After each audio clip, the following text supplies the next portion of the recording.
And first, let me just say, I told you. Okay, the game is not out And yet. secondly, There's still no, no, it's no, still no, out no, there. no, It no, might, no, no, it might flop. no, no, no, no, no, no, no, no, no, no, no, no, no. Hello everyone, I'm Ryder CX and you are I am Dave. How you doing? Dave. That's a very interesting name. I don't know how to feel about that. Yeah, it is. Sometimes it's followed up with Ace afterwards. Ace. Oh, so we got like an egotistical name, I see. You just Egotistical. yeah, because you're assuming you ace everything, which I mean, I guess you could put it like that, but I found out that Ace is actually a Jewish, like. Oh, really? name. Yeah, I don't know. I was really weirded out by it because, like, I remember when I came up with my username, I wasn't really thinking of that. I was thinking of like the card, like the Ace of Diamonds. I never knew that actually. That's interesting. But someone was like, this is years later. Someone I met was just like, "Are you like Jewish or something? Because your name's Dave Ace, and Ace is usually a Jewish surname." I'm like, no, I didn't know that. Well, if we have any Jewish listeners out there, then I hope you appreciate the reference, or we apologize for the offense. I don't really know which way this is going to be interpreted, so we'll leave it at that. Yeah. But all right, so welcome to Midbyte Discourse, which is just an excuse for Dave and I to argue about anything in the world. So basically, we're just gonna talk about video game related things that we think are important and need to have their stamp on the internet. Topics that are worth, whatever, like we spew out about it. So yeah, it's like an ego boost in a way. You get what I'm saying? Yeah, an ego boost. I'm very hot on the topic of egos because I feel like today's topic really bruised my ego when it was active.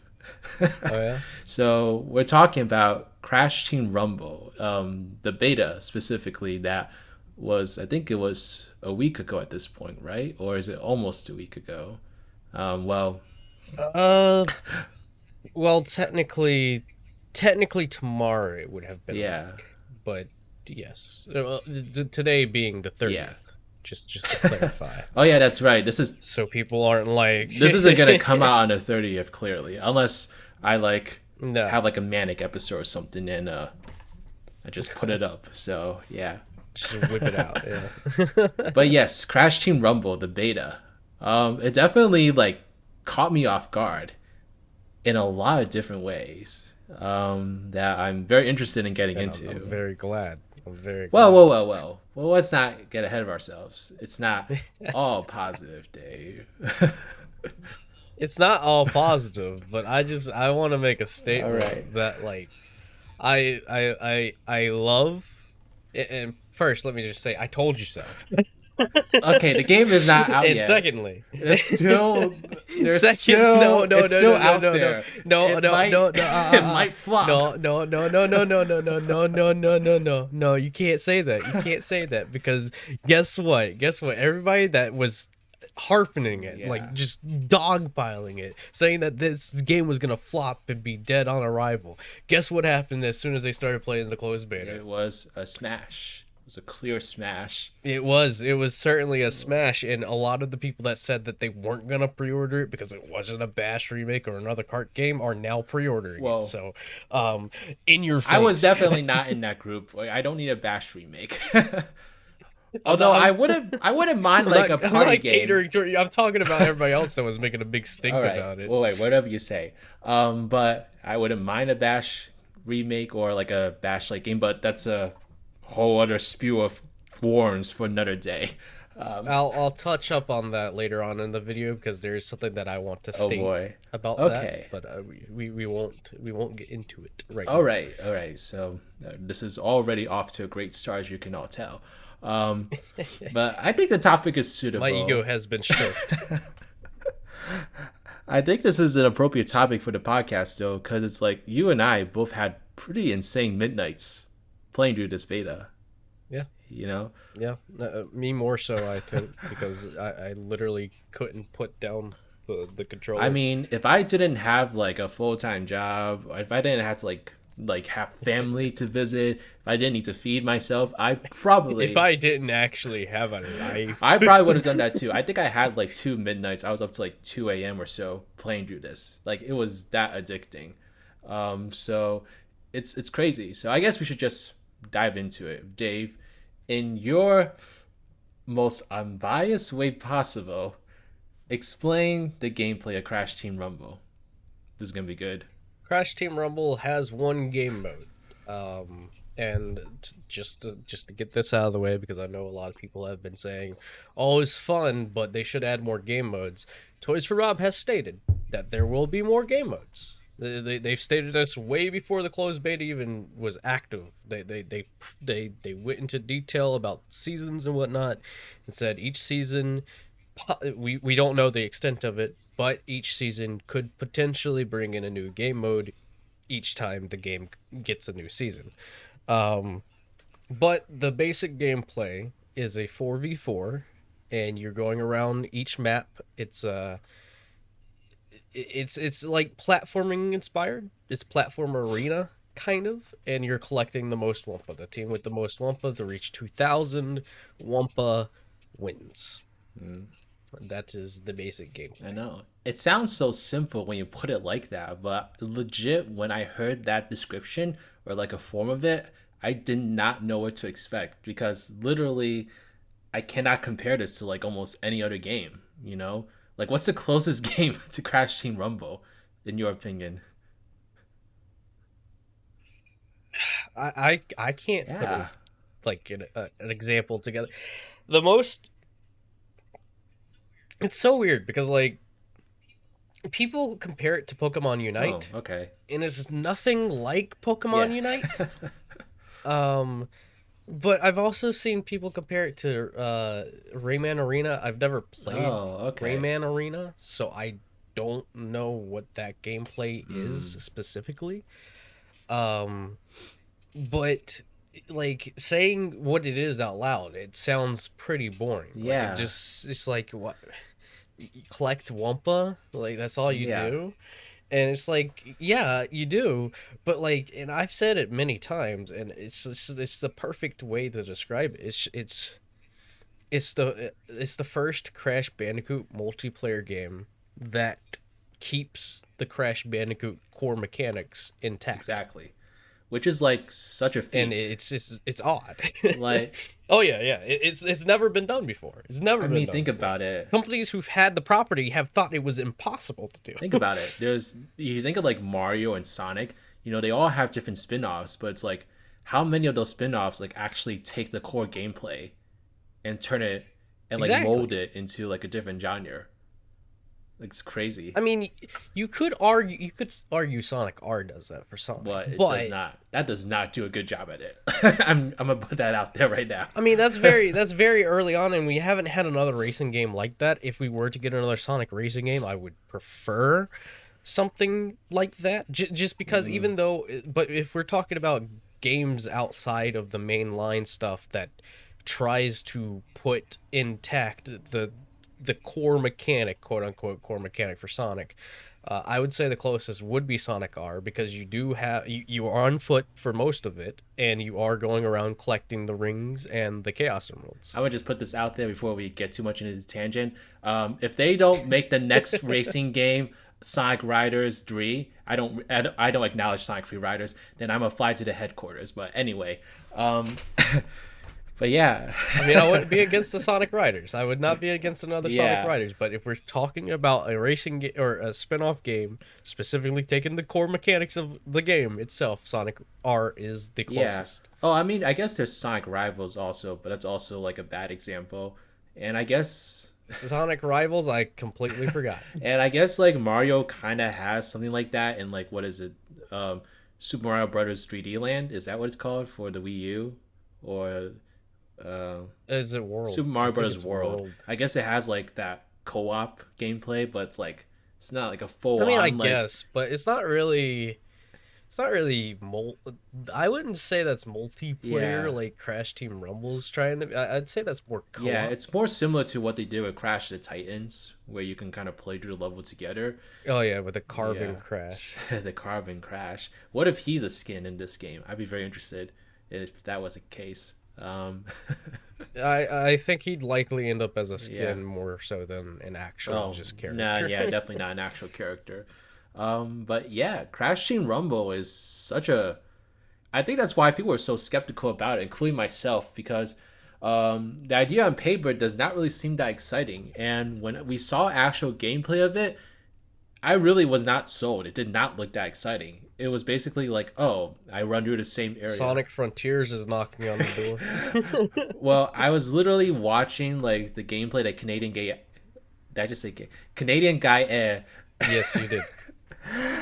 that Canadian guy like put up, and it was just like a minute of Crash like running through the small like environment over and over again, collecting fruit and like putting it on the pedestal, and it did not. That must have been the B-roll. It did not look that interesting. It just did not. And so I was like, No. my biggest concern about this game was the fact that it was going to be too slow paced and too boring because just based off of the footage I saw. And it's like when we actually played the game, it wasn't different from that footage, but nonetheless, like it's so much more fun than it lets on. Like it's Oh no, certainly. The footage, the marketing, that's the issue, Yeah. right? The marketing is the issue. It's not a fault of Toys for Bob. I wouldn't say it's a fault of Toys for Bob. I wouldn't even say it's a fault of the marketing in general because like if you look at this, right? You have a very solid idea. But when you look at marketing it, how do you market this properly? Like if you were to sit down and market this, how would you market this? It's hard. It's definitely hard. question actually. I feel like more gameplay showcases would be a good idea. You know, showing off like maybe like Oh, sorry. maybe like famous content creators like going against each other in like a match, and you know, kind of similar. I mean, they technically did that. They technically They kinda did but that. not, they didn't like live. Yeah, stream they need it. to, like, live They stream they it. gave the creators the permission to upload the footage afterwards. Yeah.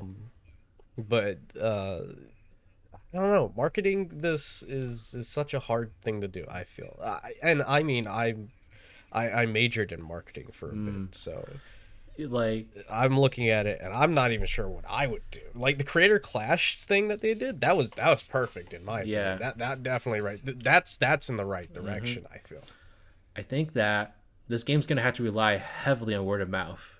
It really is, unfortunately, because you know, as a concept, it leaves you very skeptical upon seeing it for the first time.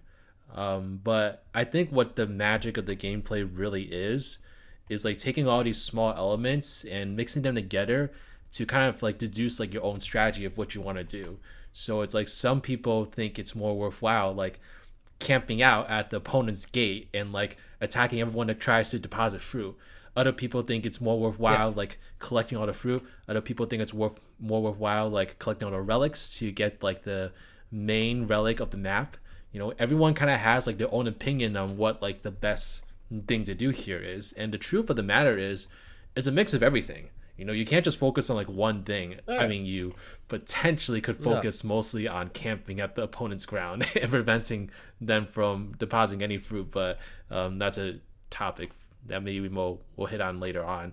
I mean, it is one of the very few strategies, but that's what I think I like about it. Yeah. And I think that's what a lot of people don't really realize is that these characters, they don't have hard roles like like per se like Overwatch, for example, or because a lot of people like to compare it to MOBAs as well. And Overwatch's not really a MOBA. It's more so a team-based shooting game.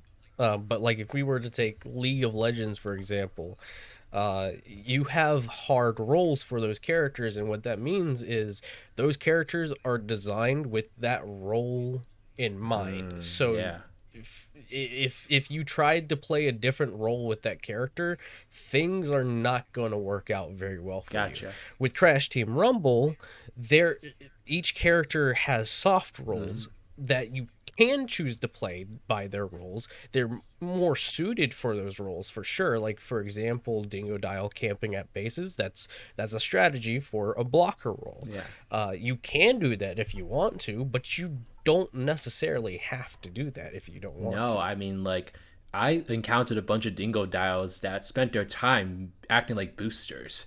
So they would just, just like go and get to all the boost pads, and it was actually pretty effective for them because they were able to like kill most of the players that try to take it back really easily. So it's an interesting strategy that I saw pop up a little bit as I kept playing it. So you're definitely not locked to the role. Dingo as a booster is very, very deadly. Yeah. It's a deadly match. I mean, he's definitely deadly as like a blocker, but he definitely can be deadly as a certainly. booster as well. Arguably, he could be a really good collector if they increase his speed because of his vacuum, but that would make him a little bit too overpowered in my opinion. So I don't know. I understand people want him to be faster, but it's like you can't have an OP character like that in this game. It's Oh no. And I mean, that's also another thing about this closed beta. Each character, I felt personally kind of balanced. Like, sure, there were some hiccups here and there with some of them, but like, it wasn't so much of a point to where it's just like, okay, yeah, no, this character needs a lot of work. But no, it's like little things that you could just change, and it would easily make the game, more balanced. Yeah. So I guess we can dive into the characters. What do you think of Crash as like a first character? Crash is fun. I think a lot of people will choose to play Crash just because Crash Bandicoot. Obviously. But in my opinion, he's fun to play as. I didn't really play with him that much, to be completely honest. I'm not surprised by that, to be honest. You kind of seem like you'd want to like give all the characters like a chance. Oh, certainly. Crash was, I mean, he's got all his different moves there. The one thing that threw me off, surprisingly, wasn't the slide button change. It was more so the body slam having to be mapped to one button. So when you jump, you can't initiate the body slam. You have to be grounded when you're using the body slam. Are you sure? I thought I could have sworn I used the body slam from the air. No, every single time I've tried to jump and do the body slam, it just wouldn't activate for me. Maybe it was just something for me that I just noticed. I'm pretty certain I jumped and used maybe it worked for some, but no, it was like every single time I tried to use the body slam button, the body slam just wouldn't work. Interesting. I mean, I know it's an option to do it without jumping, but I don't know. I could have sworn I did it, but then again, Crash was like a. I mean, maybe it's there, but I just there was a point where I just completely stopped playing Crash. Oh yeah. So I did hold on to Crash quite a bit at the beginning. I think Crash is definitely going to be, obviously he'll be the most popular character, but he's definitely going to be someone that like a lot of casuals will latch onto in particular because he's pretty simple to play. For sure, yeah. I mean, collecting, that's pretty simple. You just go around collecting fruit. It's the simplest mechanic in the game, and also the mechanic the whole game is based off of. And so it's definitely an important role nonetheless, and Crash plays like Crash. I mean, he's really not that different from how he played in Crash 4. It's about time. Which no, they've even gone as far as fixing some stuff that people had issues with Crash. What were some of the things they fixed? For fixed? example, his slide jump. His slide jump is completely fixed. I know a lot of people had a lot of issues with his slide jump in Crash 4 where it just felt like the momentum wouldn't like follow through with the jump, but in Crash Team Rumble it completely follows through with it. All right. Huh.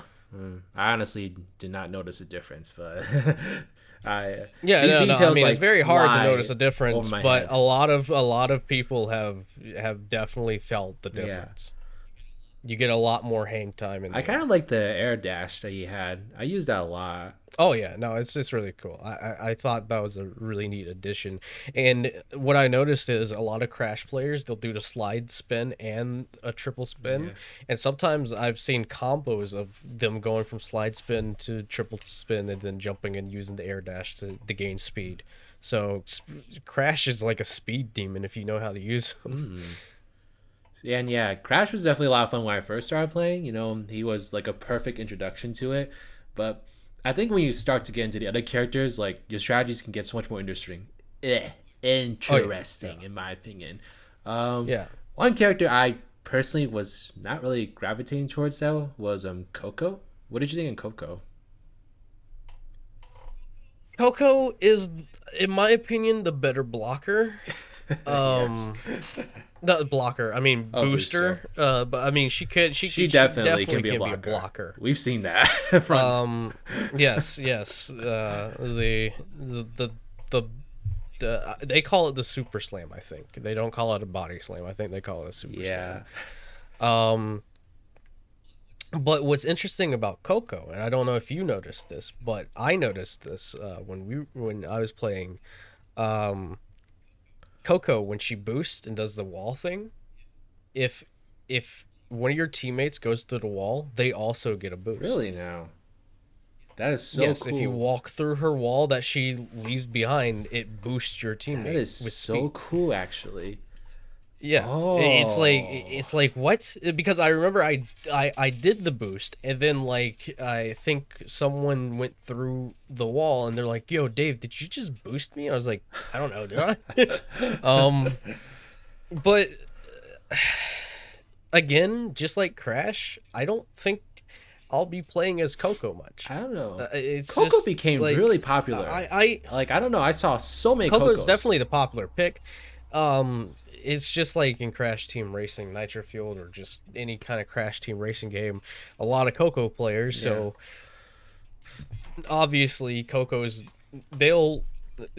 can be deadly. Yeah. I was shocked. And if you play as Coco, you definitely have an ego boost. I'm just putting that out there. If your main is Coco, you have an ego boost. I want to dive into that, but at the same time, I'm not really sure. But No, you want me to dive into? yeah, what do you mean by okay. that? That's So that's such a imagine, weird statement to make. such a weird statement. I To don't know. make. I guess Dude, I don't Coco's understand. If someone's playing as Coco, all right, even in Crash Team Racing terms, if someone's playing as Coco, they're trying to show off. Oh, Don't okay. don't if you're a Coco main, don't tell me I'm wrong because you know I'm right. You're trying to show off. That's the whole point. People play as Coco Fighting because Coco's words. sassy. Coco's got some talk back, man. She's got some slap back. She will make you, if you're a Coco main, you want to make the other team suffer. That's for sure. I don't know. My go-to for that, if I really want a team to suffer, is Dingo Dial, but we'll get into him a little bit. Dude, dude. Yeah. No, Dingo Dial is no competition towards Coco. I was like shocked. I'm sorry to say. I was like shocked as we kept playing with more Cocos, like how deadly they could be.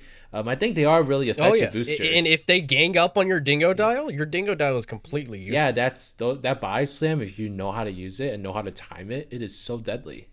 The issue with that is, and I noticed this, the amount of time that it takes for you to recover from her super slam, she can already super slam you again. Do you think that's something that should be nerfed? That is definitely Alright. something that needs to be I'm nerfed glad we're on the because same you page can't- here. You literally can't do Yeah, anything. You literally can't do anything. You are pretty much soft locked because as soon as you get up, you're just slammed down again. Yeah. So like, there's no getting away from that. And if you're playing as Dingo, you're already slow. So Yeah. like, Okay, you good. can't get away. Because I'm like, I felt that way about Dingo Dial at first when I did not know how to tackle him. But as soon as I figured out like what to do with him, he really wasn't that big of a threat anymore. He was more so a threat when there were two of him, like at the goalpost. Now if there's two Dingos, yeah, you're in for a fight for your I mean, I don't know though. Like Dave and I tried to do the two Dingo Dial thing at one point, and we did not succeed. I don't think we were coordinated enough for something. We'll get into Dingo later. We'll get into Dingo. Well, I don't know. We're talking about him now. I guess like Coco is like okay. Coco is really interesting. I definitely think she's gonna be like a very popular one, and I just played through her and like I just might be just as popular, maybe even more popular than Crash. I just don't get her. Like I tried playing her and I just like I can't get that body slam to work well, and I don't know. She doesn't seem different enough for Crash for me She, personally. if you're not focused on body slamming, she can be a really. I think she's a good booster. Like Yeah, I played her a bit more than Crash, but those you gotta do something about that body slam. yeah. Especially when you're boosting, when you have the boost pads, like you're an open target for body Oh yeah, slams. yeah. Now what's funny is when you're in a map such as like just Beachy and they're trying to claim control over the gym pads and they body slam into the water. That that is that is karma. That is karma alive It and is karma well. because you can't cancel out of a body slam. You can't cancel out a body slam. So you might want to cool it with the body slam. So a Dingo Dio, I definitely after my first night playing it, I definitely wanted him to be nerfed. But now that I've experienced with him like a lot, like even though Dingo Dio seems pretty deadly, especially when he's just like camping out your goalposts, if you strategize it like the correct way, he's he can be dealt with. So I feel like if you know how to deal with Dingo Dio, he's perfectly balanced. But new players are definitely going to be like very taken aback by Oh him. yeah. My first playthrough with Dingo Dog, I thought I was gonna I thought I was gonna be a Dingo Oh man yeah. when I first played him, because like he was like the only character out of the initial like, is it four that's unlocked? I Or think it's is it just Crash that's because I know unlocked? Tana and Cort. Wait, oh No, I no. know Tana and Cortex are Oh locked okay, so it's from the Crash, Coco, start. and Dingo This Dio that were unlocked at the beginning. okay, so it's Yeah, three. I'm It's pretty three. sure. Um, because after I played Crash and Coco for a bit, I was like, let's try out Dingo. Let's try out Yeah. Dingo. And I thought from that moment that I was just going to be a Dingo man because Dingo felt good. Dingo was like, he was really well with what he did. Yeah. But I ran into issues where I couldn't even get his super spin to work. Like, I don't know if this happened to you, but I know this happened to a friend of mine. And like we talked about it for a bit, and I was just like, dude, I don't know what it is, but whenever I press the button to charge up the super spin, it's like it doesn't even register that I pressed it to begin with. Oh, okay. I wonder if are you trying to use it like consecutively, like one after another? No, Oh, like I know there's probably like a cooldown. yeah. There's definitely a cooldown.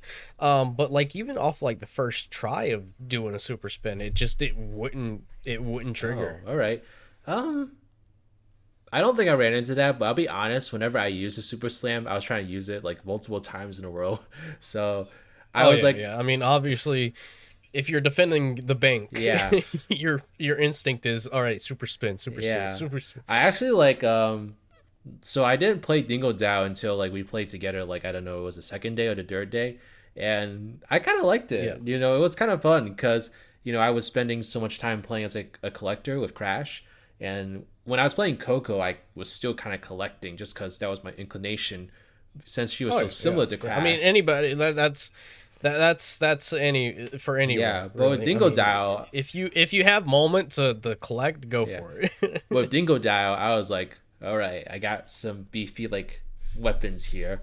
Let's play a little bit differently. So I was like, when I played Dingo Dow, I did a mix of like getting the gem pads and guarding like the opponent's goalpost, which I thought was a lot of fun because it just felt refreshing. It was like almost playing like a different game when I was playing Dingo Dow, just because he was built for like doing something else completely different.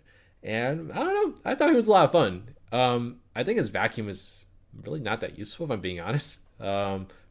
I mean, his vacuum's interesting Yeah. because when you're using it on a player, you slow them down. They get like a slow All right. debuff. Yeah. And it slows them down.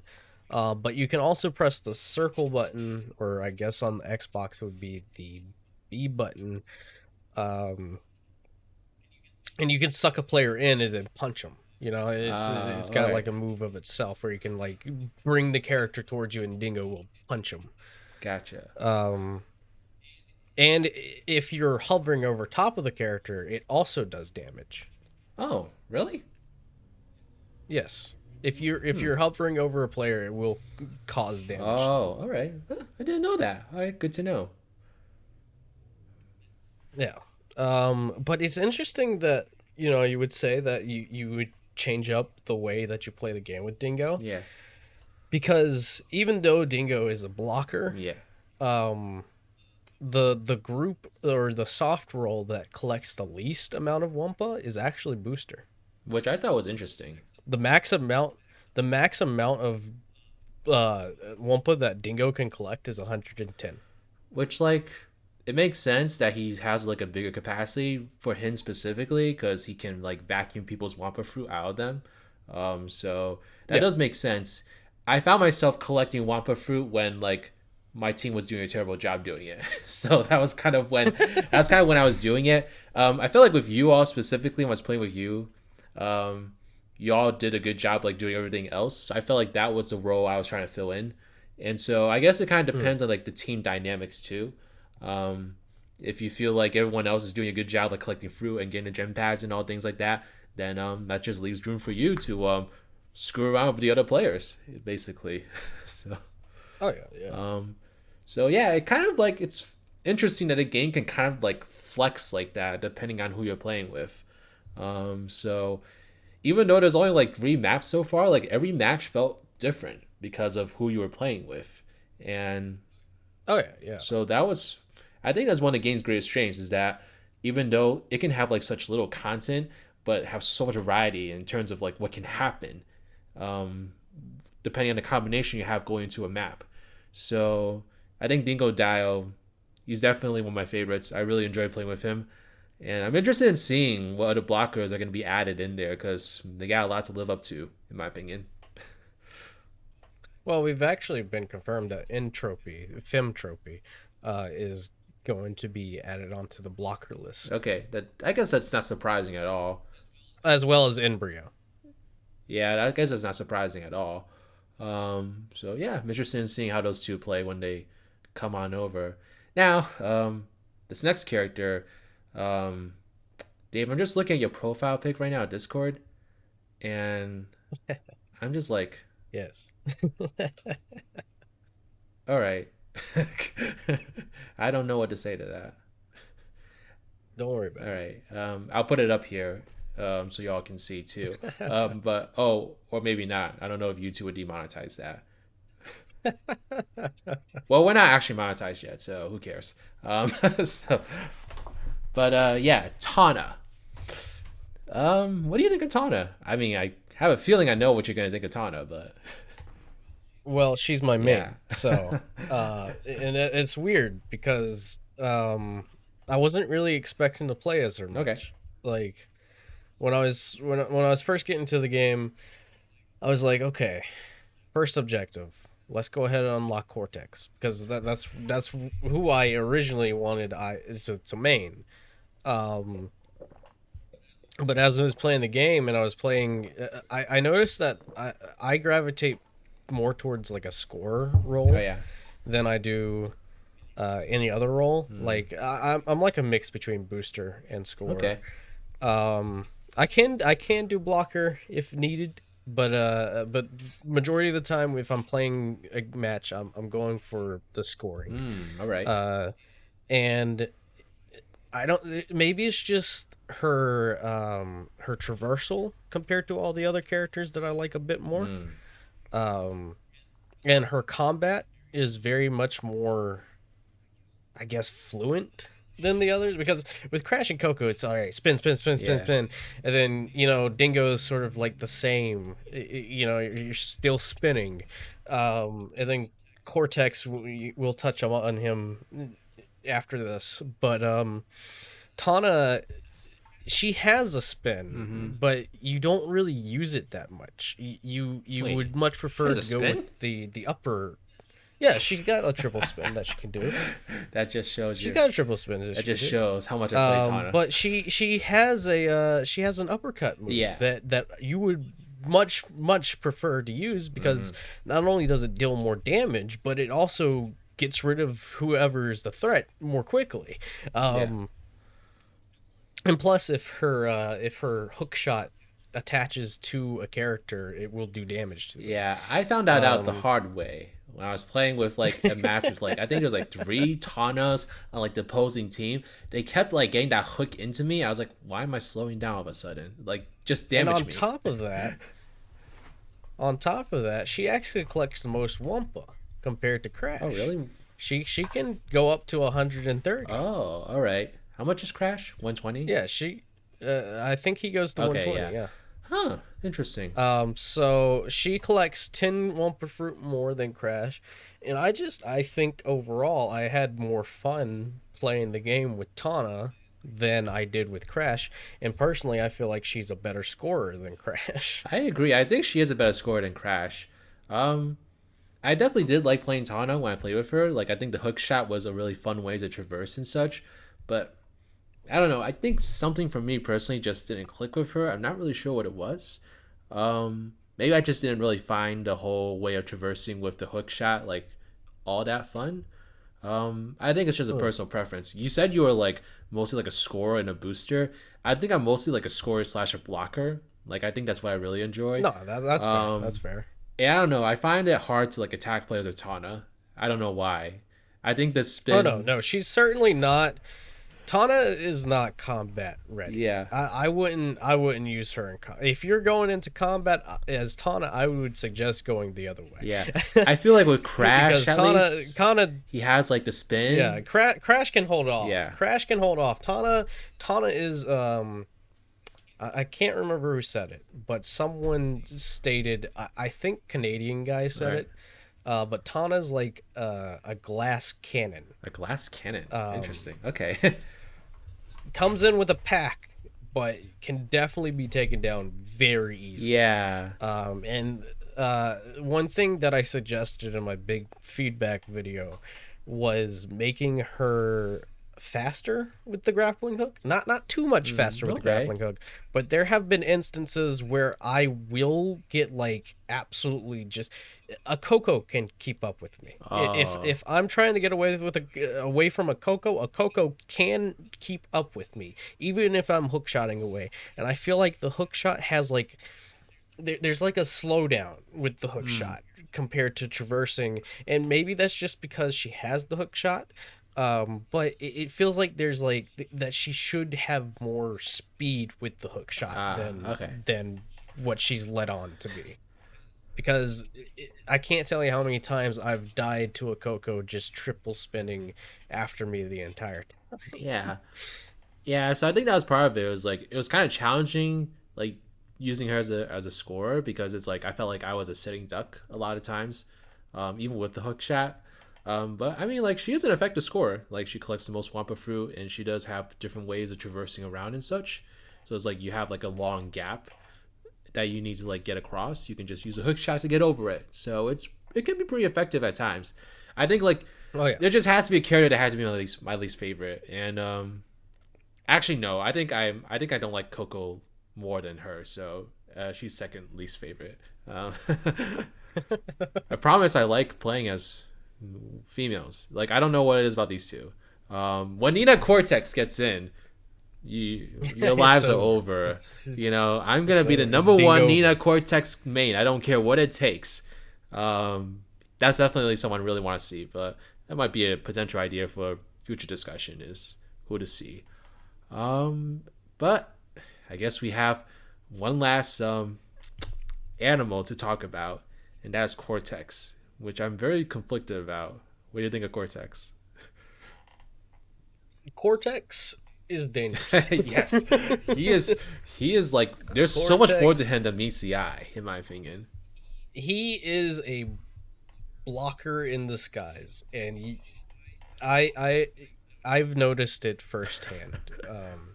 Not on the receiving end, thankfully, but my friend Cortex Aussie Pal, I don't know how he does it, but this man got like 19 kills with a Cortex. Damn, that's just he's got that's just dark. Cortex is the type of character, much like Dingo, where you have to learn him. Like you can't just go in and just start playing as Cortex and understand. Cortex is a complex character, and if you know how to use him and you can master him, he is a deadly weapon. He is straight up a deadly weapon. Boy, I was so shocked when I really got into Cortex, actually. So the first time I played Cortex, I didn't get him at all. I was like, what is this? Like, this is just so different from the other characters. And I still don't understand him. I thought I was understanding him when I started playing as him, but no, I still don't understand. I really like playing Cortex as a blocker. He's such a fun blocker. I think that makes him like a good booster too. I feel like he's suited for it. It does make him a good booster too, don't get me wrong, but it's like he's so much fun as a blocker. It's like I don't think he's as great for like camping out at like the opponent's like base, like Dingo Dial, but he's really great for like chasing down people and like killing them on the spot. Oh, certainly. And certainly. If listen to the pro tip. If Cortex is shooting at you, do not run in a straight line. Yeah. That is the easiest way to get killed by a not only can he just dash into you and like take out your health like that, but he can shoot at you too, which doesn't take as much damage, but it's still like pretty effective. And the pianos can be really effective, in particular at the gen pads, because you can just like drop a piano. Just spam it. It's literally all you do. You just spam it. Yeah. So I don't know. I found him to be really fun when I really got into him, because again, I had much more fun using him as a blocker and just like screwing around the other players. And so Oh yeah. And also there's something that Cortex Aussie Pal found out about Cortex. Yeah. That I just want to mention here, just in case. Again, it's never harmful to mention this. Cortex can spawn in 2 pianos at once. Wait, really? There is a slight millisecond that if you time it just right, you can spawn in 2 pianos. Huh. Like if you spawn in the first piano and you immediately go for another piano, you can have the chance of dropping another piano on someone. That doesn't sound right. It's certainly a busted thing. But Cortex Aussie Pal found it and he took advantage of it. I mean, hey, you do you, you know? If you find your secret weapon, go for it. And another thing, another good combo with Cortex is turning them into an animal and then air dashing. Oh, yeah. I love turning them into animals in particular. That's always such a hoot. It doesn't last very long, so you gotta act fast. It does. But I feel like that's fair, you know? It's like you're literally immobile for like 5 seconds. So yeah. Well, you're not really immobile. Well, you can still move. And even with the crab, you can still attack with the crab, which I found fun. Really now? I did not know that. Okay. Yeah, with the crab, if you press your attack button, the claws will start snapping. Huh. Well, that's a fun little twist. All right. But yeah, overall, I think Cortex is a dark horse. I feel like once people start getting him, he's gonna get really popular. Oh yeah, yeah. But yeah, those are the characters. I think all the characters overall, they all have the pros and cons and such. But I mean, aside from a few different things here and there, pretty like well balanced characters as a whole. So yeah, I'm looking forward to seeing who else gets added. Agree. Now we got the maps. We got to talk about the maps. And so yes, Dave, which one do you want to talk about first? Well, let's go ahead and get just Beachy out of the way since it is the tutorial level. Oh yeah, that's right. That is the tutorial level. Yeah, it is the tutorial level. So like it's a pretty interesting layout, I gotta say. Very basic. Yeah, it's basic. It's spread out. There's not a lot of like intersection of different things going on. It's a very good beginner map. I would say that they chose the right map for a tutorial. I will say though, I feel like so is it called like the main relic thing and then like a side relic thing? Like there's different relic power-ups. You have the epic relic station and then the common relic relic. Okay. So the epic relic station here is very deceiving. Like when I first saw that it was just like another bank, I was like, "Oh, another bank to deposit fruit." Okay. But that bank doubles all the fruit that you put in there. So I've had matches where my team was literally losing by like 500 Wampa fruit, but we got the bank and we won in like a minute. So it's a very, very powerful thing to go for, and that should always be like the first thing to go for, in my opinion, on this map, more so than the other maps, because it literally will give you the win, which is a little scary, and I don't know how I feel about it. It's a little scary, but if people now see what I've noticed in high level play, Yeah. because I was getting to the point where we were getting into some high level play before the beta ended. A lot of the times, teams already knows the power of the bonus bank. So it more so becomes a battle for the bonus bank. And majority of the time, you'll find yourself almost getting the bonus bank, and then by the time you get the bonus bank, the opposing team shifts focus to that bonus bank. Yeah. So, while you can claim the bonus bank and probably still get this win, you need to watch out for the opposing team, because after that bonus bank has been claimed by your team, you can expect the other team to come in full force with gas moxing guards. Yeah. You can expect, if they have like dingoes on the team, the dingoes are going to go guard that bonus bank like no tomorrow. And it just becomes a battle for the bonus bank. But see, what's interesting, right, is while they are battling the bonus bank, you can go off to the side and still score at your bank. That's so true. While they're still going around trying to take control of the bonus bank and trying to make sure no one's going for the bonus bank, you can still score at your regular bank, and you can just use the bonus bank as like a decoy. That's true also. You don't have to use the bonus bank. Yeah. I think it's like, if the other team doesn't know, like, that has to be like number one priority, then you're going to win the match in an instant once you start depositing that bonus bank. Another thing, when that bonus bank is open, you still have the bonus pads that you can go and claim. So even though they're battling for the bonus pad, the bonus bank, and the bonus bank gives you 2 times the amount that you put in, go for one of the gym pads. Oh, yeah. Because no one's focusing the gym pads. You can go and easily claim a 40% bonus. That bonus bank becomes completely useless because now you have a 40% bonus on your regular bank. So the key comes when the winning team that does get the bonus bank also gets the pads. Like, that is basically like a done deal at that point. You're not going to win that match. Yes, because if you score with the gym boost and on the bonus bank, just go ahead and count the round as over. Yeah, it's like, if you like let go of both of those things, it's a done deal. And I think that's a pretty interesting map. I think that's what I like about it. It really splits the concentration. It's just like, okay, are they gonna focus the bonus bank, or are they gonna have one person try and focus the bonus bank and focus on everything else? Yeah, it's like I think that's what I like about these maps is like the focus becomes different with each map because of how they're designed. And definitely like the rare relic here was definitely the big focus here. Even though it seems like, oh, it's a bonus bank, like, who cares?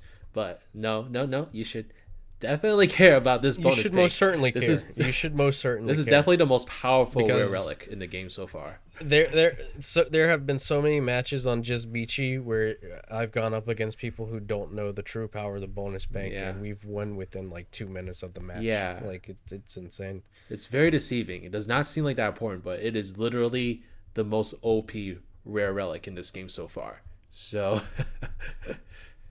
yes. Other than that, though, I think it's a nice level. The beach balls are interesting. It's like an interesting way to just get around. Beach balls are very useful for knocking people off the gym basically. Oh, that's true. Yeah, and even their banks. Like, if you the strategic play when you're getting bonus bank, make sure that you have someone claiming a beach ball, because you can go ahead and expect the other team to try and claim a beach ball to knock you off your bonus bank. So go ahead and claim a beach ball to make sure that you got that secured. Yeah. But very solid map overall. I don't have any complaints, I guess. Nah. What's the next one? Let's go ahead and we'll focus on Calamity Canyon. Is that Let's go with the Calamity desert Canyon. lake one? Okay. Yes, and it is also All right. a reference to Calamity Ganon.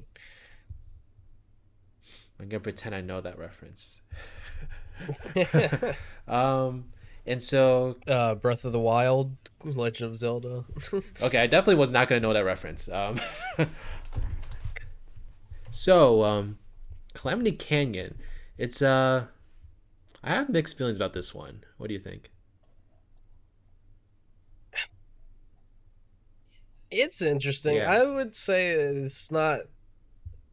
It's not. I wouldn't say that I hate it, or I wouldn't say that I dislike it, Yeah. but it certainly isn't one that I would choose. Yeah, it's probably like my least favorite, to be honest. I mean, it's not a bad map by any means at all. Like, it's still solid, and you still get a good game out of it. But first of all, I think the rare relic is a total flop, unfortunately. No, do not underestimate. No, no, that, no, no, that no. epic. Here is Do why I not think it's a total flop. underestimate It definitely can be deadly if you're stupid and run around it. But if you keep a distance from it, then it really does not it really can't do anything to you, in my opinion. So you just gotta make sure you're paying attention to your surroundings and are not anywhere near that thing, and you can totally get out scot free, which is a mistake that I did make my first few times playing through this map. But otherwise, I honestly personally don't think like it had a huge impact on the match. Like it will kill off some players, but I mean, you can still like do your thing while that's going on. Like you can still score, you can still get the gem pads and stuff. You can still do everything. I don't think it totally shifts the game in a certain way, which is okay. Like not every rare relic needs to do that. So I think it's perfectly fine that's like that, but it's definitely like a nothing relic to me. But I know you disagree, Dave, so give it to me. I mean, I'm not disagreeing. I mean, it does have its moments where it doesn't really feel like it does anything, but I feel like I've been in a ton of matches where the Oxide's ship has completely changed the map. All right. Match around. Fair enough. I guess I just didn't have that experience. But I was like, because I mean, while I would say that it is very easy to run away from, for sure, you just don't know when it's going to change its target. true. Because if someone's at the bank and they're trying to stash their wampa, if it changes target and goes straight for the person at the bank, you better hope that you're almost done, because standing still under that laser, you're gonna die within 2 seconds. But that reaches my point, which is like, I don't know. I think if you just spend your time like collecting or like getting boost pads, just doing something that requires you to move, I don't think it's a real hindrance to your gameplay, and I don't think it like is a big enough relic to like change the outcome. But like I said, not every relic needs to do that. So it does not have to be as game changing as a bonus make, which is totally fine. And I love Nitrous Oxide, one of my favorite characters in the Crash franchise. So I'm a little disappointed that it does not look like he's going to be like a playable character. Hopefully I'm wrong. But we'll have to wait and see about yeah, that. But at least he's in the game in some capacity. Yeah. And I feel like that's something we'll see for a lot of characters. I feel like there will be some characters that just don't make the cut. Yeah.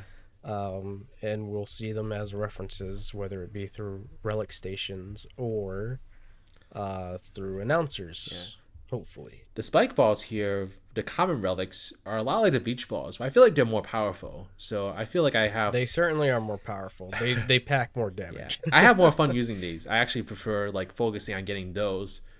Plus, I think they're a lot bigger than the beach ball. Yeah, they're definitely a lot bigger and really useful when I'm a blocker and like people are trying to like score the banks. Like I'll just get one of these balls and I'll just roll around the opponent's bank, and it's a lot of fun. Oh yeah, and they're very useful for capturing gym pads as well, especially if you're going for C. Gym pad C, which is in the middle of the map. Oh, okay. Where it's the platforms off the side of the map rather than being bundled into a small area all right, inside gotcha. the map. Yes. Yeah, they're a lot of They're fun. also very useful for knocking people off their bank.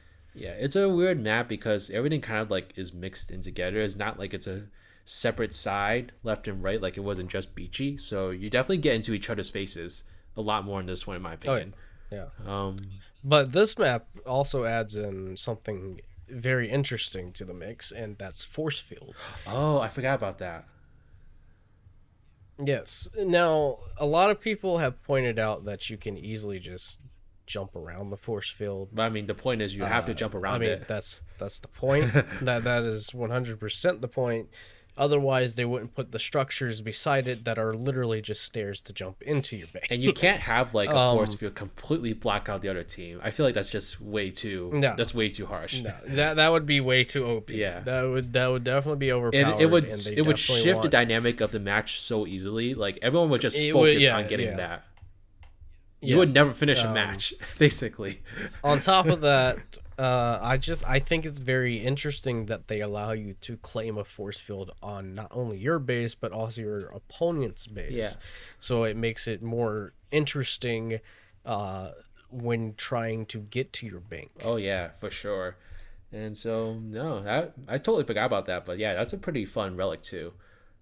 So yeah, Calamity Canyon, it's pretty solid. I don't really have much to say about it. Definitely is my least favorite, but I mean, Oh, that's fair. there has to be a least favorite. It has to be. Yeah. I mean, yeah, there has to be a least favorite, but I still Yeah. again, I'm not gonna be even upset. though it is a if it least gets favorite, even though it is the least favorite for most, Yeah. I mean, even for me, I would say it's down there in the list of stages. It still shows the strengths of Team Rumble, Absolutely. Tiki Towers, though. and that leaves us with Tiki Towers. This is a yeah. fun one. I really enjoyed this one. I think this is my favorite. I love actually. Tiki Towers certainly is my favorite map to play on. Okay, the Uka Uka, I feel like, is a perfectly balanced rare relic. It's like, it's so deadly and so OP, but it doesn't completely render the other team useless. It kind of, I mean, it practically does in a lot of ways, but I mean, you can still kind of like do your thing as the other team members, but if you know how to use the Uka Uka relic, the other team's done. They're completely done. Oh yes, yeah. So you got all this power. I mean, to be completely honest, whenever someone claims an Uka Uka, if it looks like they know what they're doing, I'm just gonna stay in spawn. Yeah. I'm just gonna stay in spawn until it's over. Let them do what they need to do, and then I'll go back out. Because like some people that get the Uka Uka thing, like they don't focus on like taking out the other players. They just go about doing whatever they were doing before. Yeah. But if you focus on like the other players and just like completely screw them over, like it's such an OP relic.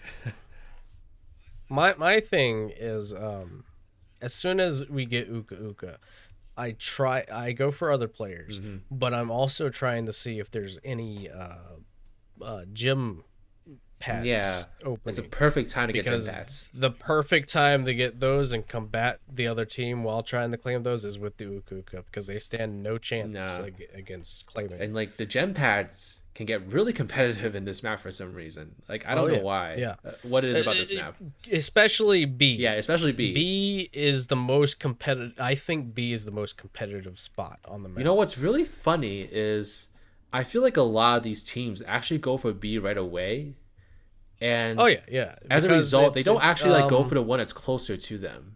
I found that quite a lot. I think a lot of people so there's a few reasons. Yeah. I think it's to send a message. Metaphorically, I think it's to send a message, because it's like, okay, we claim B, we have the high ground now, all right? We're the top guys, right?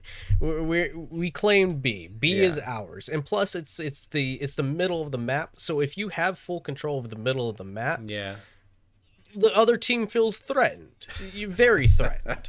But not only that, but there's also the relics. There's a ton few there. extra relics.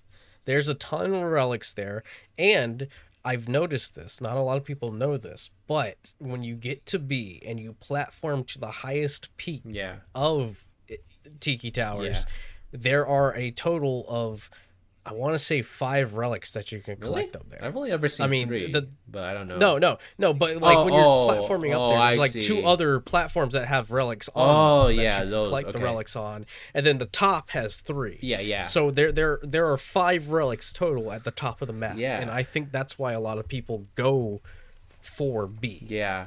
So it's a very entertaining map because like that section just gets so like competitive and so chaotic, and it's pretty insane. And plus, also it is the biggest boost in the map because there's a total of 4 gym pads, whereas A and C have 3 gym pads. I didn't know that was a difference actually, but okay, good to know. I think there's 4 there. There's 4 there. Yeah. Oh, all right then. But yeah, I found myself like a couple of my teammates would go on to like try to get B, and then I was like, oh, there's no one here on A. Let me just go grab this. Yeah. You know? Everyone combats B, and once they feel like they're confident enough to have B, then they'll go off to the others. Yeah, it's interesting. You know, I was not expecting that because that doesn't happen in the other maps. The other maps is pretty evenly divided, from what I can tell. Yeah. Now that being said, the other relics in this map are okay in my opinion, but I mean Uka Uka is pretty OP, so I feel like it's pretty balanced. game changing. Some of them's pretty game The changing. bombardment can be very game changing at the right moment. Yeah, bombardment's a lot like force field. Yeah, because you'll notice a lot of people will deposit their relics into bombardment near your base. So you try to deposit the most there or at their base, because bombardment will always keep them off their base. Yeah. Sometimes I just get a little bit petty. I'll do like both bombardment and put a Gasmoxian guard there.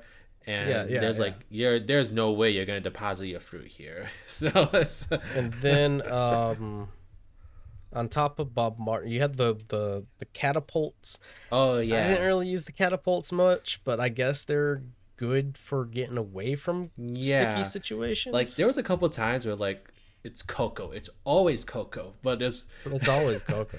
Yeah. There was a couple of times Coco's like were literally trying to chase me until I was dead. And so that's when I would use like the catapults. That's the ego boost that I was saying. That's it. They have that ego. They want you to know that they play Coco, and they play Coco very well. You know what's really funny about that? The voice actor of Coco is the same voice actor as Jimmy Neutron. Not in this game. No. Oh, not in this game. No. It's not Debbie anymore. Oh, well, it was Debbie. No, so... Debbie left after Crash on the Run. This is a completely new voice actor since Crash 4. You know, I actually don't think I heard voice acting that much aside from like the lobby. There's not. I mean, there's the obvious grunts and like the woohoos and but yeah, I mean Coco was voiced by Jimmy Neutron. So yeah. I mean, the big head, the big ego. Let's go. the big ego, the big smart. But yeah, no, this is a fun map. I really love it. Whenever we get chosen to play it, I'm always very excited. It's a ton of fun. But yeah, this game is crazy. It's absolutely crazy. It really is, yeah. Yeah. It's like there's so many things too. I mean, like it's got a good selection of skins. I feel like I was unlocking stuff at a proper weight with the battle pass. I mean, yeah, it's fun, honestly. Like I said, well, I don't think I said this in this video specifically, but I think the only thing I'm concerned about when it comes to Rumble is Activision does not have a good track record when it comes to supporting these games long term. I mean, I think a lot of people have noticed that. Yeah, like Crash Team Racing Nitro Feud, that could have been like if they like added like crossplay, if they put it on PC, if they just kept like, I think they were putting content out too often. I think if they paced themselves a little bit, then it could have like lasted a little bit longer. Because I think like, but also that was BNox. Yeah. So, well, I mean, like Activision gives you okay and things like that. So it's Oh, for sure, for sure. But I feel like there might have been something with the timeline there that yeah, I don't think a lot of us knew. true. And so I feel like Crash Team Racing Nitro Fuel should have been such a bigger title. I feel like it should still be as popular, or at least close to being as popular as Mario Kart. Like it's just such a fun kart racer. But yeah, you can't have everything you Well, I mean, want. there's a lot of there's a lot of factors that go into that. Yeah, It's not it wasn't just how they treated the seasons and obviously yeah, the major burnout that everyone would feel, but overall the game's networking was yeah. certainly not the best. And of course, we have like Crash on the Run, which definitely had a lot of promise to be like a really That had a lot of promise too. Don't really we don't know the story of that, yeah. but So I would Rumble, just I would just speculate that that was just more so the devs didn't know what they were doing. yeah. So it's like I guess third time's the charm, maybe. But I will say that like one thing I feel like Rumble has over Nitro Feud is that it's a lot easier to just jump into and play, which I think Nitro Oh, Feud had a disadvantage in because it's like you could jump in and play Nitro Feud, but to really like have fun with the game, you need to like get a good grasp of its mechanics. But I feel like Crash Team yeah. Rumble, it's like you can like get a good grasp of mechanics and really like expand a game's like quality to yourself. But if you're just like a random player coming in, it's still a lot of fun, in my opinion. So that's Oh, certainly. Certainly. I've seen a lot of people that I wouldn't have even expected to be a Crash fan yeah, jump in to Crash Team Rumble and actually have a lot of fun with it. yeah, And again, it just goes back into the whole like each character have a soft role and like you can play it the way that you want to play it. hmm Uh, you don't technically have to do a certain thing other than collect Wumpa. exactly. But That being said, I have a lot more faith. I have a lot more faith in this go around. I I know a lot of people are skeptical. yes, very very much so. A lot of people are worried that it won't have a long lifespan. But I'm gonna be honest. Um, them coming out and saying that each season will last 3 months, at least 3 months, and each season will have 100 levels of tiers in the battle pass. Yeah, Um, plus each season's gonna introduce new characters, new modes, new maps, completely free by the way. yeah. It won't be tied to the battle pass Hmm. in any way. The only thing tied to battle pass is cosmetics, just in case anybody was curious. Um, but while there should be concern and while there should be skepticism about the lifespan of this game, I don't really have that much because Toys for Bob is a support studio for Call of Duty Warzone, which is a free-to-play game All right, yeah. that has seasons and has a battle pass system like Crash Team Rumble. And they've also worked on Overwatch 2, Okay. which is also a free-to-play game and has a battle pass system like Crash Team Rumble and is probably the closest to Crash Team Rumble to be compared to. All right, yeah. So Toys for Bob has that experience. They know how a live service game functions, and they've previously stated in an interview with CGE that they're more than capable of keeping this game going, even though there's a support studio for Call of Duty and Overwatch and whatever else Activision might need them for. Yeah. They have the experience and they have the workforce, they have the employees for the support for Crash Team Rumble. All right. Now, what really is going to determine, because I know the main issue with the game, and I don't really, I mean, I get it, but also at the same time, I don't get it. Mhm. A lot of people are arguing that it shouldn't be $40. A lot of people are arguing that it should be free to play. I saw a video about that actually. I think it was Squared Eye Jack. That was like his main talking point, that it should be free to play. Which I don't know. Right. After seeing how multiverses like crumbled with that motto, I'm like, Exactly. I'm just not. I don't think it's for everything. I think this game actually could have done pretty well in free to play, but doesn't necessarily have to do that. Exactly. I don't think it was a business standpoint as the fact that free to play games were technically facing this harsh reality that, a free to play game needs a strong player base to support it Yeah. through microtransactions and buying the battle pass. So like now that people are buying this game, like it doesn't really have to rely on that nearly as much, Oh no, which no, is not nearly nice. as much. And the microtransactions, I don't think are going to go as hard as they would In like a if free to it play were game. a free to play game. Exactly. And I think that says a lot. Now, in the interview that Canadian guy got in his video, he asked about the lifespan of this game, Oh, all and right. he asked like, would it ever go to free to play, or would it ever still remain a game that you just pay for?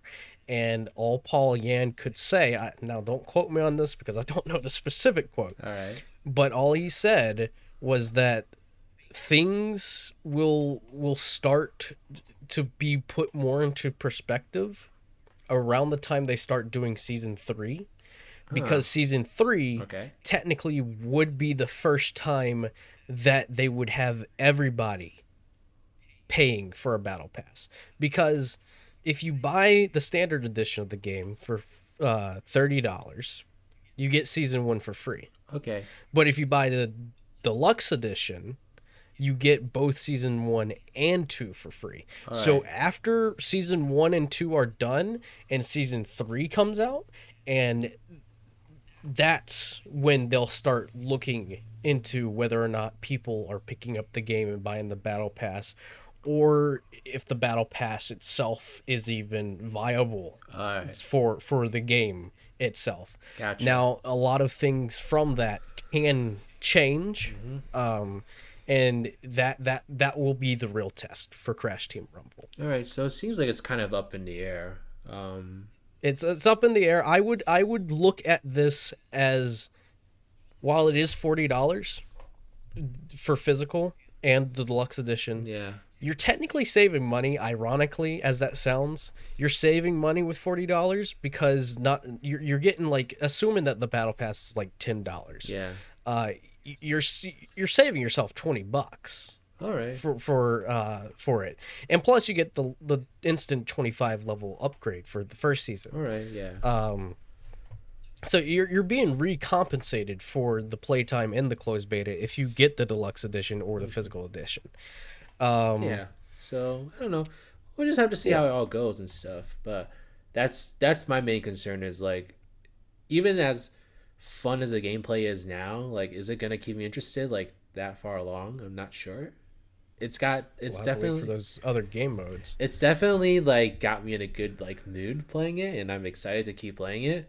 But I'm like, is this gonna like have a long lasting impact? Like, are people still gonna be playing this game like a couple years later? That remains to be seen. We'll definitely have to see. But to finish up my statement, Yeah. I look at it as like an early access point. Okay. You have Disney Dreamlight Valley, you have Disney Speedstorm, both out right now, early access, $30. Yeah. That's what I'm looking at this as. It's an early access price limit. I don't think it'll for physical, obviously it'll remain 40 because you're having to buy the game physically. Yeah. But whether or not it goes free to play down the line, no one can really tell. Yeah. It's gonna be interesting, definitely. Yeah. But Yeah. I mean, the game has a lot of potential, and they've definitely put a lot of thought into it, and something that really doesn't seem like it'd be that fun. It actually turned out to be quite a blast. So, no matter what happens, I think they have at least got like a really good foundation for a good multiplayer experience here. And if for some reason Rumble crashes and burns, like I would love for them to like give it another shot, and do something else with it. But I think like this is a good start. I'm pretty positively surprised. So I don't know. We'll see. But yeah, that's my only thing. So I'm not totally like thinking, oh, this game's gonna be flawless, nothing's gonna go wrong kind of thing. I'm still a little skeptical about like the long term life of the game. But for the time being, it's a fun time and it's gonna be a great month once it comes out. So yeah. Okay. Yeah. Um, any final thoughts? Not really. No, Yeah. I'm just. I wish it were here already. I wish it were out. It'll come eventually, I'm sure. You gotta wait an entire month. Yeah. An entire month and a half, might add. Oh yeah, that's right. But yeah, let us know down. Let us know what do y'all think about this game. Be interested in hearing your thoughts. And in terms of like future plans for this podcast, I think Dave and I are gonna like start going through like all the mainline Crash Bandicoot games. I think it'd be a fun like retrospective like series. Dave is a huge Crash fan, if you couldn't already tell. So he's I love this franchise. he knows pretty much all the ins and outs of it. Meanwhile, I would consider myself more of like a little above casual Crash fan. I know of a lot of lore and things like that, but I'm not gonna say this is the best thing in the world. That's fair. So I have like I can count like my favorite Crash games on like one hand, basically. And there's a lot of Crash games I haven't even like touched fully yet. So thinking like gonna take this opportunity to really indoctrinate myself into the franchise. So I'm gonna play like a lot of the PS1 classics, some of the games that came afterwards, and yeah, we'll go on a Crash Bandicoot journey together. So it's gonna be fun. But you have any ideas of what else you want us to talk about, then let us know. Pretty open about it. And anything to say to the whoever is watching this stage? Subscribe. Subscribe. Subscribe. Subscribe to keep up. Yeah. Midbyte Discourse. Midbyte Discourse. Hope you enjoyed our discourse. We have a lot of discourse. Which was fun. All right. See y'all later. Bye.